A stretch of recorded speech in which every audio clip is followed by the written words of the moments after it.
जय माता दी सभी को। दर्शकों, आप सभी का स्वागत है हमारे नवरात्रि स्पेशल कार्यक्रम में। मैं हूं आपके साथ अंशिका।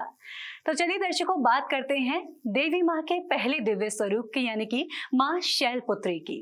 दर्शकों, देवी दुर्गा के 9 दिव्य स्वरूपों में पहला दिव्य स्वरूप जानी जाती हैं देवी माँ शैलपुत्री। इसके साथ ही आपको बता दें कि पर्वतराज हिमालय के घर पुत्री के रूप में उत्पन्न होने के कारण इनका नाम शैलपुत्री पड़ा। नवरात्रि पूजन में प्रथम दिन इन्हीं की पूजा और उपासना की जाती है। प्रथम दिन की उपासना में योगी अपने मन को मूलाधार चक्र में स्थित करते हैं। यहीं से उनकी योग साधना का प्रारंभ होता है। नवरात्रि का पहला दिन माँ शैलपुत्री को समर्पित है। शैल का अर्थ होता है पत्थर, और पत्थर दृढ़ता का प्रतीक माना जाता है। शैलपुत्री की सक्रियता से मन और मस्तिष्क का विकास होने लगता है। अंतर्मन में उमंग और आनंद व्याप्त हो जाता है। इनका जागरण ना होने से मनुष्य विषय वासनाओं में लिप्त होकर सुस्त, स्वार्थी, आत्म केंद्रित होकर थका थका सा दिखाई देता है। शैलपुत्री कायाकल्प के द्वारा मनुष्य को सशक्त बनाने का प्रथम सूत्र है। स्वयं में ध्यान भजन के द्वारा इनकी तलाश देह में काम को संतुलित करके बाहर से चट्टान की शक्ति प्रदान करती है, मानसिक स्थिरता देती है। नवरात्र के प्रत्येक दिन माँ अम्बे के अलग अलग स्वरूपों की पूजा अर्चना की जाती है। पहले दिन की बात अभी हम वही कर रहे हैं कि शैलपुत्री माता की पूजा अर्चना यहाँ पर की जाती है। माता की सवारी की बात करें तो माता की सवारी वृषभ यानी कि बैल है। दाएं हाथ में माता के त्रिशूल और बाएं हाथ में कमल धारण किए हुए माँ का ये रूप सौम्य, करुणा और धैर्य का प्रतीक माना जाता है। नवरात्रि में आज के पहले दिन माँ शैलपुत्री की पूजा होगी। तो चलिए जानते हैं कि माँ शैलपुत्री की पूजा कैसे करें और माँ शैलपुत्री से जुड़ी कथा। कहते हैं कि जो भक्त माँ शैलपुत्री की सच्चे मन से आराधना करते हैं उन्हें मनवांछित फल प्राप्त होता है, जिस कारण से उन्हें शैलपुत्री नाम से भी जाना गया है। माता के इस स्वरूप का वाहन बैल है। माता का ये रूप करुणा और स्नेह का प्रतीक माना जाता है। तो चलिए अब जानते हैं कि किस तरह से करें माता की पूजा। नवरात्रि के पहले दिन कलश स्थापना करने के बाद देवी के इस स्वरूप की पूजा की जाती है। सुबह सूर्योदय से पूर्व उठकर स्नान कर साफ वस्त्र धारण करें।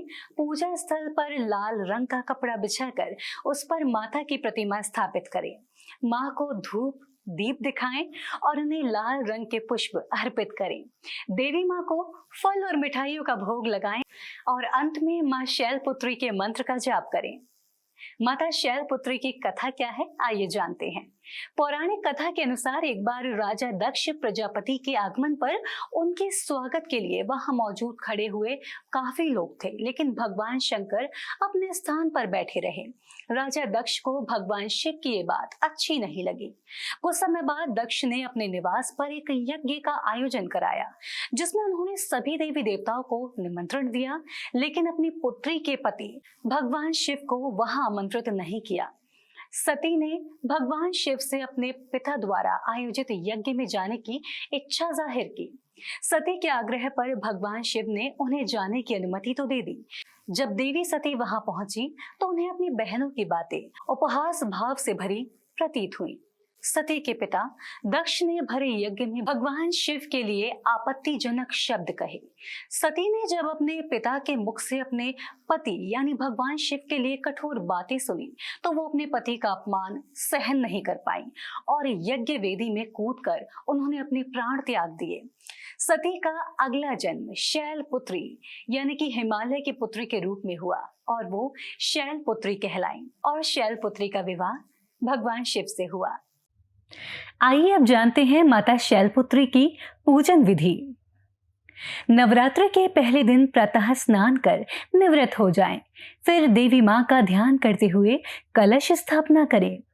कलश स्थापना के बाद माँ शैलपुत्री के चित्र को स्थापित करें। माँ शैलपुत्री को कुमकुम यानी कि उनके पैरों में कुमकुम लगाएं और अक्षत लगाएं। माँ शैलपुत्री का ध्यान करें और उनके मंत्रों का जाप करें। माँ शैलपुत्री को सफेद रंग के पुष्प अर्पित करें। और इसके बाद देवी माँ की आरती उतारें और भोग लगाएं। ध्यान रहे कि पूजा करने के पश्चात जाने अनजाने में हुई भूलों के लिए माँ से क्षमा मांगना ना भूलें। देवी माँ के पूजन का सही मुहूर्त ये है